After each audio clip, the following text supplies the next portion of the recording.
Greetings all, I'm Sega Zombie, and this week we're going to be doing things differently. We're not looking at a Sega console, we're going to be looking at the Jaguar, the mighty Atari Jaguar.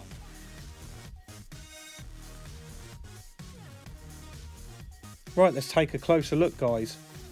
The Atari Jaguar really is a seriously good looking console. It's a beast. Look at it. Let me just turn it here so you can see the angles. I just love the lines. I love the curvature. And look at them grills, so 90s. And on the top here, the indent there is where they house the CD unit, which I've yet to ever, I've never played it. But look at it. Seriously good looking console. One of my favourites. And then from the back here, not so good. Everything seems to plug straight into the motherboard, but it does have RGB out and it is really good picture quality. It looks really good on my CRT. The 64-bit interactive multimedia system. Let's take a closer look at the Atari Jaguar pad. This is a great controller, and I'm going to say that as a lot of people dislike this controller, but I have to say I really like it. I think it fits really nicely in the hand. As you can see there, it's curved to fit into the hands. I don't know if it's my fat fingers, but yeah, it seems to fit snug. As you can see, if I just turn it around here, you look on the back, there's an indent here, and yeah, your fingers fit in there nicely. I really do like the joypad of the Atari Jaguar. The buttons, they're nice and responsive. But yeah, I will admit the D-pad could be better. It is slightly loose and not as responsive as the buttons, which is a little bit of a letdown. But I do really love this keypad idea, and it's great for the collectors trying to collect complete games with the complete keypads in place. These obviously help you on each game, depending on the game, to know what buttons to press. So, you know, it adds a little bit more depth to a game where you can select and choose different items by using the keypad. Right guys, let's take a closer look at the Atari games I've got in my collection. Now, as you can see, I haven't got too many. I did used to have an Atari Jaguar and nearly a full PAL set a few years ago, but I decided to move that on and concentrate on other things in my collection, as us collectors do. But I've decided to go back to the Atari Jaguar, and this is my early collection. Right, first game guys, and that is Tempest 2000. This is one of my favourite games on the Atari Jaguar. A Jeff Minter classic, thumbs up. It really is a stunning game. It plays so solid on the Atari Jaguar, and it is one of the better made games on the system. Right, first up guys, let's take a look at Flashback, the quest for identity. Yeah, this is pretty much like most Flashback games of the time. It was on a lot of different systems. Yeah, it's an alright game. It's not one of my favourite series, but yeah, it's solid and plays well on the Atari Jaguar. Yeah, not bad at all. And then next up we've got the packing game for the Atari Jaguar, and that's Cybermorph. This was an original release on the Atari Jaguar, and yeah, it played quite well for the time. It's not a bad little packing game. Yeah, it doesn't look good today and it's aged terribly, but yeah, it's a nice one to have in the collection. And then next up here we've got an average platformer, this Bubsy. It's not a game I've played very much on the Atari Jaguar, I will admit. And then moving on here, we've got Doom. Now this is a spare cart that I have, so this will be up for trade fodder, and I'll talk about Doom a little bit later.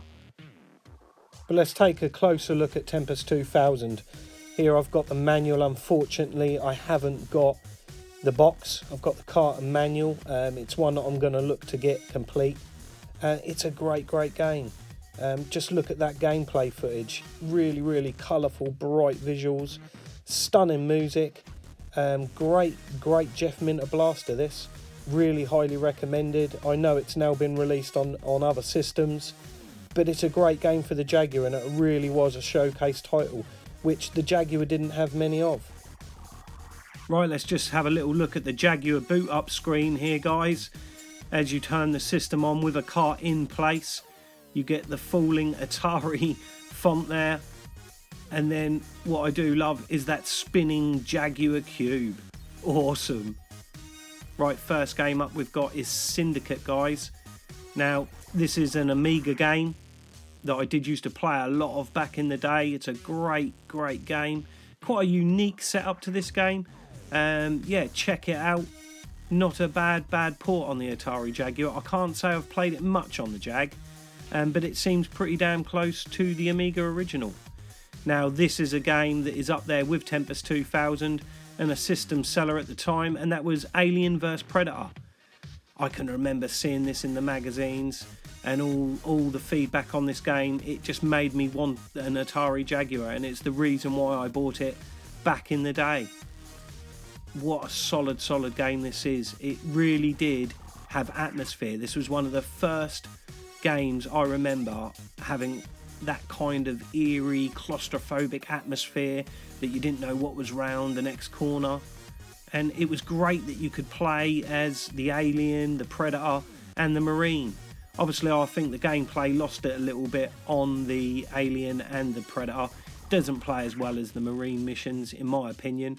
And it's just such a great game. It even plays really well today. You know, it's a massive thumbs up there for Alien vs Predator. And next up we've got Dragon, the Bruce Lee story. This was like a tie-in to the movie that come out in the 90s. Yeah, it's pretty much on par with the Mega Drive release. And yeah, it's nothing special to shout out about. But you know, it's a solid little game, and there isn't many two-player games on the Atari Jaguar. Next up we have Theme Park. This again pretty much is the Mega Drive version. You know, it's not really updated. It hasn't got the CGI effects.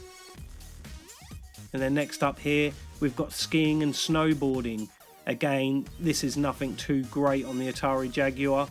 It plays okay, and it's got some nice 2D sprites. Some of the enlarging and scaling of the sprites is pretty impressive for the time. Yeah, it's not bad. Now this is up there with Cosmic Carnage and all them cheesy rubbish games. This game is so bad, it's really good. And it is one of my favourite games on the Atari Jaguar. It is, as you can see, a Mortal Kombat clone. And you know, every system at the time, they all had to have a 2D fighter like this. And the characters in this are just so unique and crap. It's great.